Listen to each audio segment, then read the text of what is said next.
네, 오늘은 믿음으로 의에 이르는 삶에 대해서 함께 나누도록 하겠습니다. 네. 제가 여름 양복이 없어가지고 두꺼운 걸 입었더니 덥네요. 더워서 지금 멘탈이 좀 나갔으니까 조금 헛소리 하더라도 이해해 주셨으면 좋겠습니다. 네, 오늘 사도 바울은 복음에 대해서 그리고 믿음에 대해서 이야기하고 있습니다. 믿음의 결과는 의인이 되는 것이죠. 네, 잠시만요. 제가 조명을 하나 빠뜨려서. 네. 그래서 그 믿음의 결과는 의인이 되는 것이다. 이거 구약에 있는 말이죠. 그리고 구약 말고도 여러 군데서 의인은 믿음으로 뭐 산다 이런 이야기들이 있어요. 그렇다면 이 믿음은 무엇인가? 우리가 고민해 보아야 할 지점입니다. 우리가 가진 믿음이 무엇이냐에 따라서 우리의 행실이 달라지기 때문에 그 행실이 우리가 의인이냐 악인이냐를 구분짓거든요. 그래서 이 믿음에 대해서는 항상 우리가 고민하고 우리의 믿음이 바른 것인지 스스로 성찰하지 않으면 우리는 의인은 고사하고 누군가를 핍박하고 힘들게 하는 그런 존재가 될 수 있다는 사실을 먼저 기억했으면 좋겠습니다. 잘못된 믿음은 결과적으로 의로움이 아니라 죄악이기 때문이죠. 제가 반복적으로 말씀드린 바와 같이 믿음은 하나님의 구원을 이해하고 그 구원의 역사에 동참하고자 하는 그런 동기를 가진 자에게, 그것을 믿고자 하는 자에게 주어지는 겁니다. 네. 아는 것과 믿는 것은 엄연히 다르죠. 교회 다녀서 우리가 하나님에 대해서 들었던 것을 그냥 아는 것으로만 그치면 그냥 그 성경의 이야기를 아는 것뿐이에요. 그것을 우리가 의지적으로 믿을 때 진짜 믿음으로 이어질 수 있는 것이죠. 그래서 그냥 듣기만 했던 구원, 듣기만 했던 복음은 어떻게 보면 그건 나의 믿음과는 관계가 없는 것일 수 있다라는 사실을 우리가 기억했으면 좋겠어요. 결국엔 어쨌건 이렇든 저렇든 우리가 믿는다고 고백했을 때 그 믿음의 열매인 의인으로서의 삶을 우리가 살지 않으면 그 믿음은 헛것이고 그 헛된 믿음은 종종 자기의 왜곡된 신념을 정당화하는 도구로 전락되고 마는 겁니다. 내가 믿음이 있다고 얘기하면서 한편으로는 내 신념대로 내가 그동안 가져왔던 편견대로 살아가는 것, 이것처럼 위험한 일이 없죠. 한국교회가 쇠퇴하고 사람들로부터 지탄을 받는 이유가 바로 여기에 있는 겁니다. 그래서 우리는 제가 말씀을 많이 드렸습니다만 신학적인 사유, 성찰을 통해서 이 믿음이 옳은 것인가 바른 것인가를 날마다 확인해야 하는 겁니다. 그렇게 자기 믿음이라고 하는 것을 자기 신념의 어떤 도구로 사용하는 예는 우리가 뉴스를 통해서 몇몇 대형교회 목사님들을 통해서 우리가 본 바가 있죠. 이미 목격을 했어요. 성경에서 믿음을 강조하는 구절이 참 많아요. 근데 그 중에서도 로마서가 믿음을 많이 이야기하고 뭐 갈라디아서도 그렇게 얘기하는데 이 믿음의 대상이 막연히 그냥 하나님에 대한 어떤 존재, 하나님의 존재만 믿는 것으로 오해하면 안 돼요. 신이 있다 없다, 유신론이다 무신론이다 이 정도를 이야기하는 게 아니고 하나님의 모든 역사와 하나님의 구원의 섭리를 이해하고 그 모든 복음의 소식을 믿는다는 거거든요. 그게 진짜 믿음인 것이죠. 우리가 생각해야 될 거는 우리가 믿는 그 하나님이 우리에게 어떤 삶을 요구하시는지, 우리가 믿는 자로서 어떻게 말하고 행실을 가져야 하는지, 그것에 우리가 초점을 맞추고 생각을 해 보아야 하는 겁니다. 하나님이 원하는 것이 무엇인지, 또 구원이 무엇인지 그 이유에 대해서 성찰하지 않으면 그 하나님은 우리에게 도깨비 방망이와 같은 존재가 되는 거예요. 그러니까 기복주의 같은 것들이 왜 생기고 반지성주의가 왜 생기겠어요? 하나님의 구원의 역사에 대해서 제대로 이해하지 못하기 때문에 하나님을 그저 나에게 복을 주는 도깨비 방망이 같은 지니 램프 같은 존재로 여기기 때문이죠. 기도하면 응답해주고 잘 먹고 잘 살게 해주는 그런 신. 옛날에 그런 고대의 신들이 많았죠.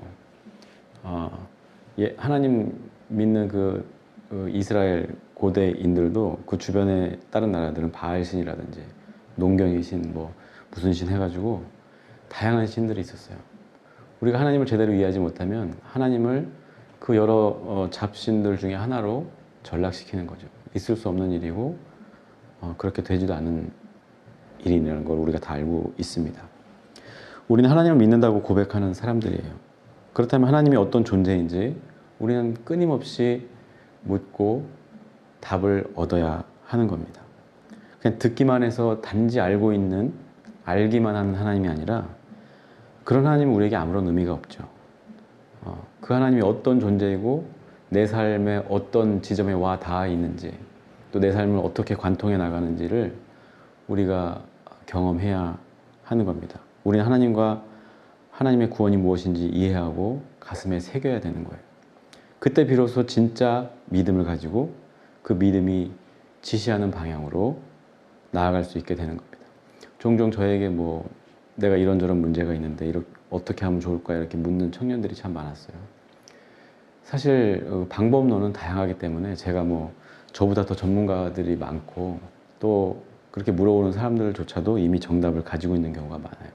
다만 그거에 대한 어떤 확신을 얻고 싶어서 오는 경우가 대부분이죠. 제가 앞서 말씀드렸던 이 진짜 믿음을 가지게 되면 그러한 것들은 스스로 그 답을 찾을 수 있게 되는 거예요.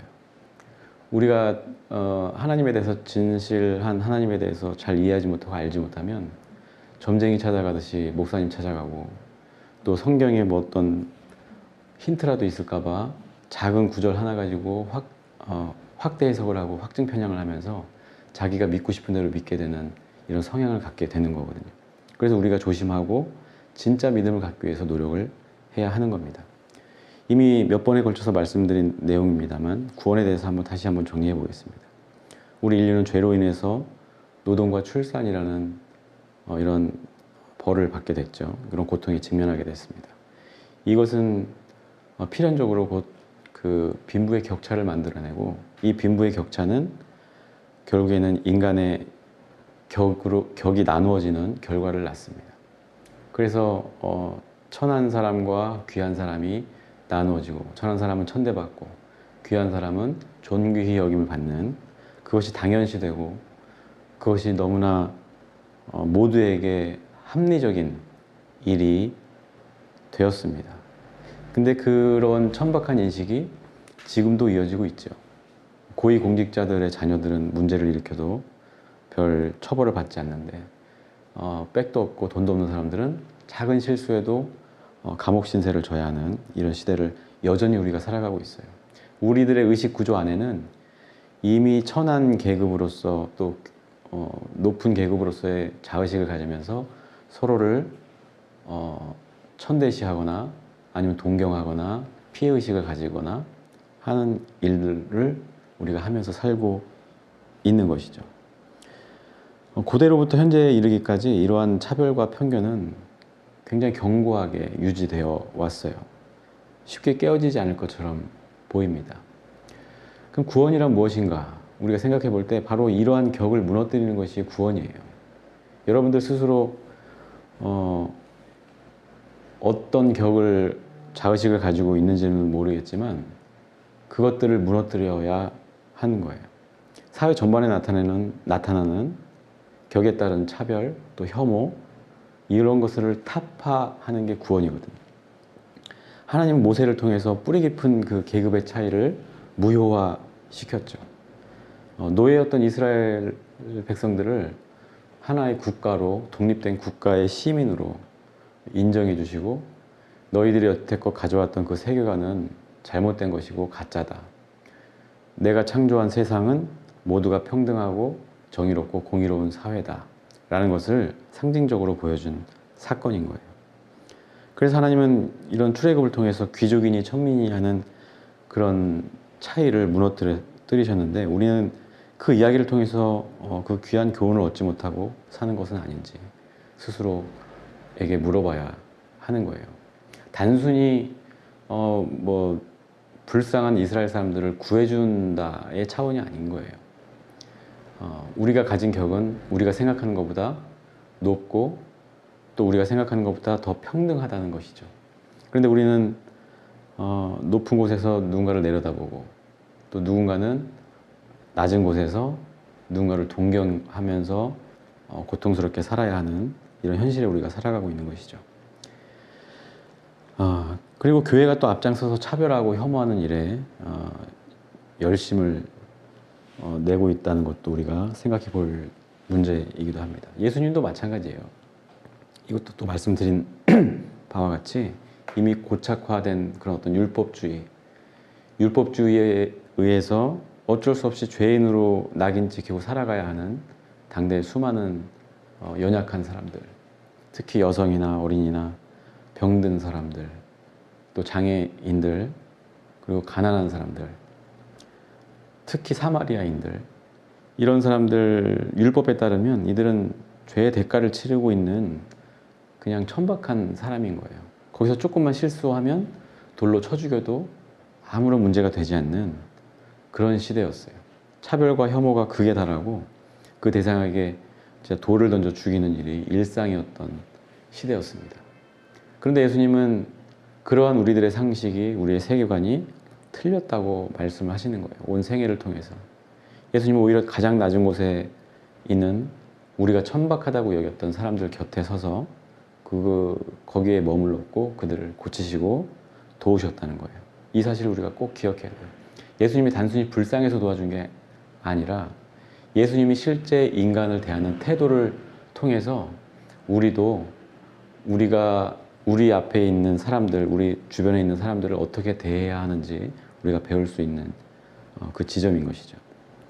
출애굽과 예수님의 복음에는 공통점이 있는 거예요. 우리가 생각하는 상식처럼 어떤 격의 차이가 하나님 앞에서는 아무 의미가 없다는 것을 보여주신 거예요.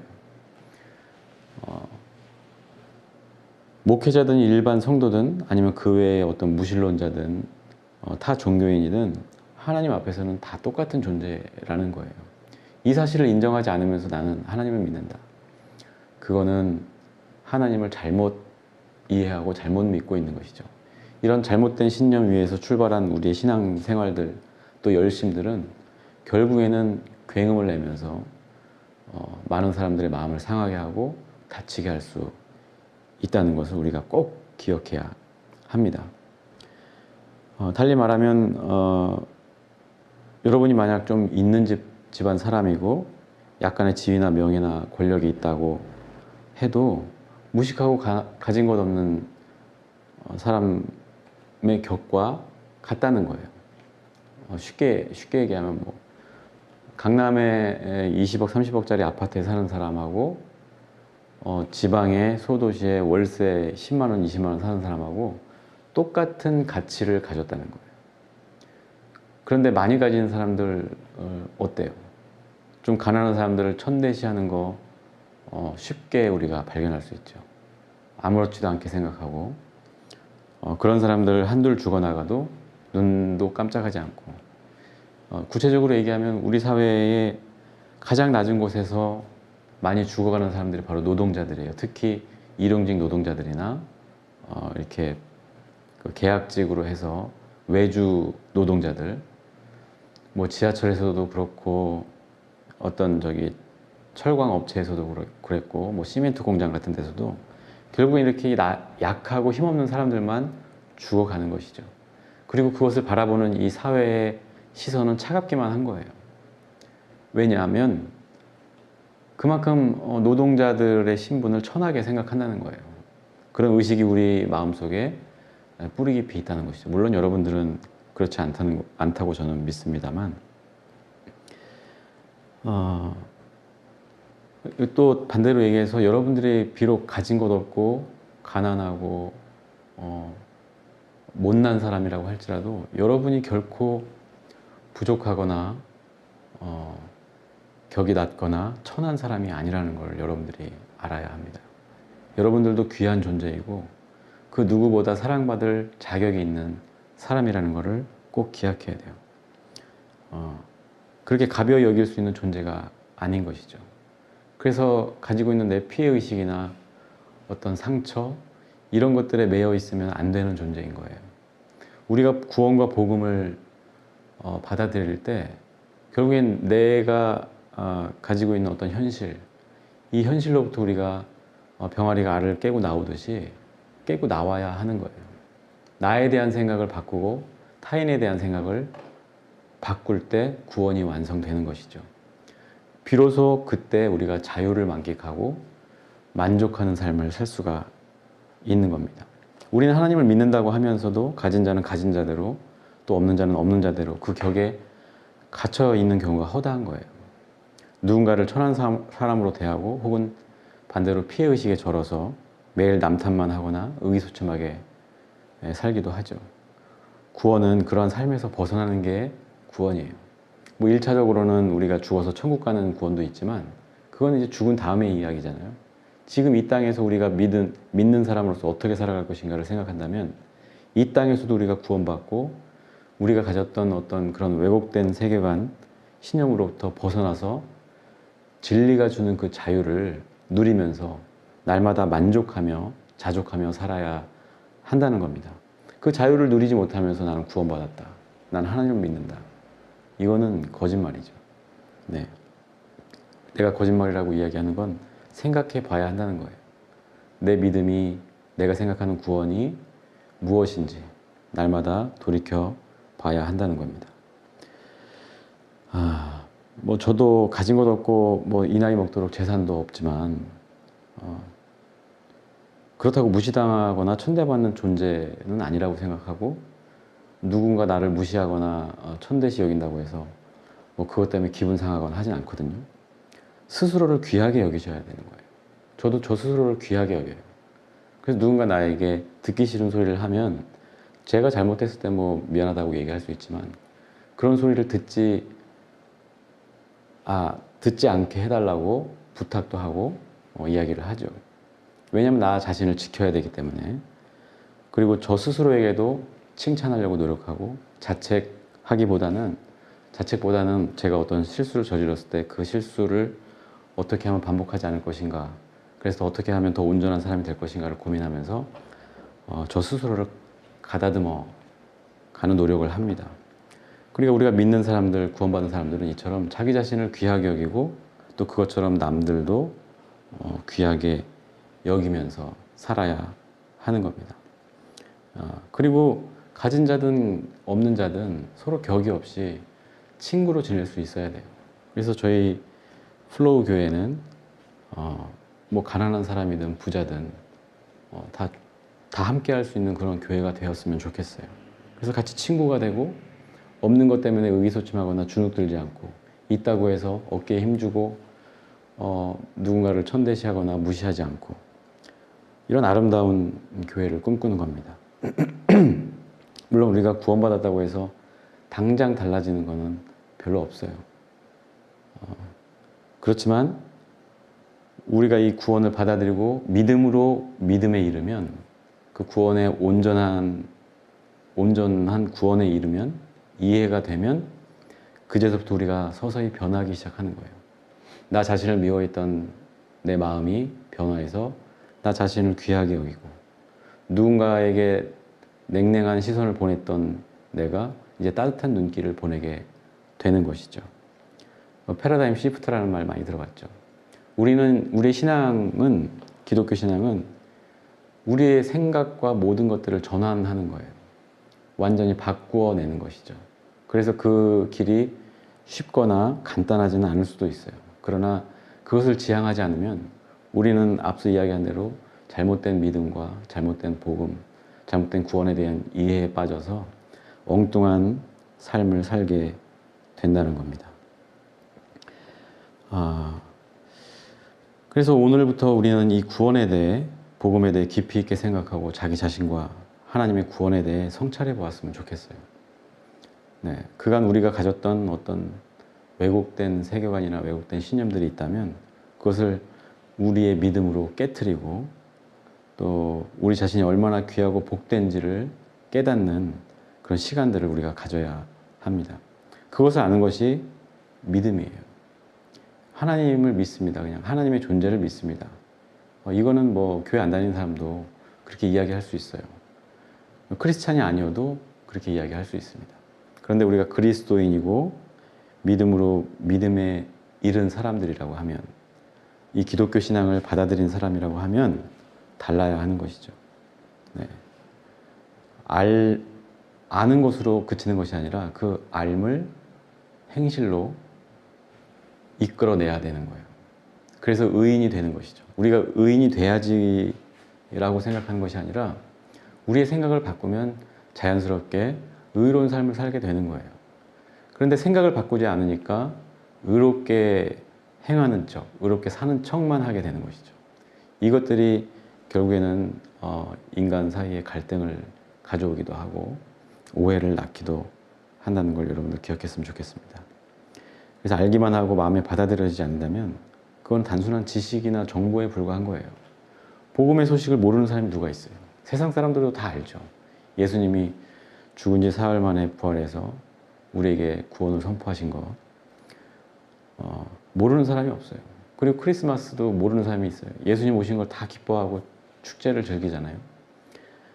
그래서 아는 걸로 그치면 그거는 크리스찬이 아니고 그냥 아는 사람일 뿐이고, 그 예수님의 뜻을 이해하고 아는 사람들이 비로소 우리가 그리스도인이 되는 겁니다. 그 믿음을 가진 사람들이 의의 길로 가게 되는 것이죠. 본문으로 돌아가 보겠습니다. 복음에는 하나님의 의가 나타난다라고 쓰여 있어요. 하나님의 의라고 하면 뭐 여러 가지로 정의 내릴 수 있겠지만 저는 베드로전서 2장 9절을 많이 말씀드려요. 너희는 택하신 족속이고 왕 같은 제사장이다. 즉 모든 사람은 존귀하다, 평등하다 하는 그 하나님의 마음, 그것이 하나님의 의로움이죠. 정의로움이고 공의로움이죠.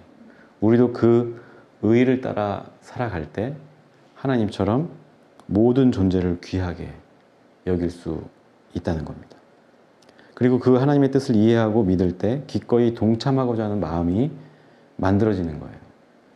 믿음으로 이런 마음이, 믿음의 마음이 생기는 것이죠. 우리 결단이 필요하다는 거예요. 우리의 결단을 통해서 이런 하나님의 의가 옳은 것이구나 우리가 인정하고 받아들인다고 하면 비로소 진짜 믿음이 만들어지고 그 믿음은 우리를 의로 이끌어 준다는 겁니다. 의인이라고 하면 굉장히 뭐 나라를 구하는 사람이나 뭐 이순신 장군 같은 사람을 떠올리기 쉬운데, 우리가 그렇게 거창하게 의를 행하면서 살 수는 없잖아요.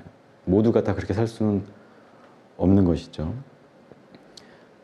다만 우리의 일상생활 속에서 작은 변화를 통해서 의의 길로, 그런 방향으로 나아간다는 것을 의미해요. 당장 무슨 어떤 사도 바울과 같은 사람이 되라거나 이순신 장군같이 훌륭한 사람이 되라는 뜻이 아닌 것이죠. 네. 그래서 우리 인간은 모든 생명은 존귀한 존재구나. 나보다 못한 사람도 없고 나보다 나은 사람도 없구나. 이걸 깨닫고 그에 합당한 대우를 하면서 사는 사람들이 의로운 사람들이에요. 이거를 이해 못하면 여전히 나는 어떤 편견의 시선으로 누군가를 바라보게 되고, 그러다 보면 나도 모르게 차별하게 되는 거거든요. 그건 하나님의 뜻과 정반대의 길이에요. 그것은 구원과 관계없는 삶이고 복음과도 관계가 없고 예수님과도 관계가 없는 삶인 것이죠. 우리가 교회를 애써 다니면서 많은 시간과 헌금을 드리면서 왜 그리스도인으로 살아가지 않아야 하는 건가? 우리가 한 번쯤 생각해 볼 문제죠. 기왕에 교회 다니고 하나님 믿는다고 한다면 제대로 믿고 제대로 된 의의 길을 가봐야 하지 않겠습니까? 네, 그래서 우리가 믿음이라고 하는 것은 교회 잘 나오고 뭐 기도 많이 하고 목회자에게 순종하고 그런 것으로 의롭게 되는 것이 아니라 믿음으로 의에 이른다는 것을 우리가 기억하면서 그 믿음으로 의에 이르는 것이, 이르게 되고자 하는 것이 교회 다니는 이유인 거예요. 내가 교회를 다녀서 뭐 어떤 내 문제를 해결하겠다. 물론 좋아요. 뭐 기도를 통해서든 같은 공동체의 일원들이 함께 도와주든 그런 선한 일들 좋습니다. 근데 그것도 좋지만 먼저는 교회에 다니는 행위만으로는 우리가 구원에 이를 수도 없고 의로운 삶을 살 수가 없기 때문에 우리가 의에 이르기 위한 노력들을 할 때 비로소 우리가 교회에 다니는 이유가 분명해지고 그 모든 행위들, 예배 참석이든 헌금이든 이런 것들이 의미가 살아나는 것이라는 겁니다.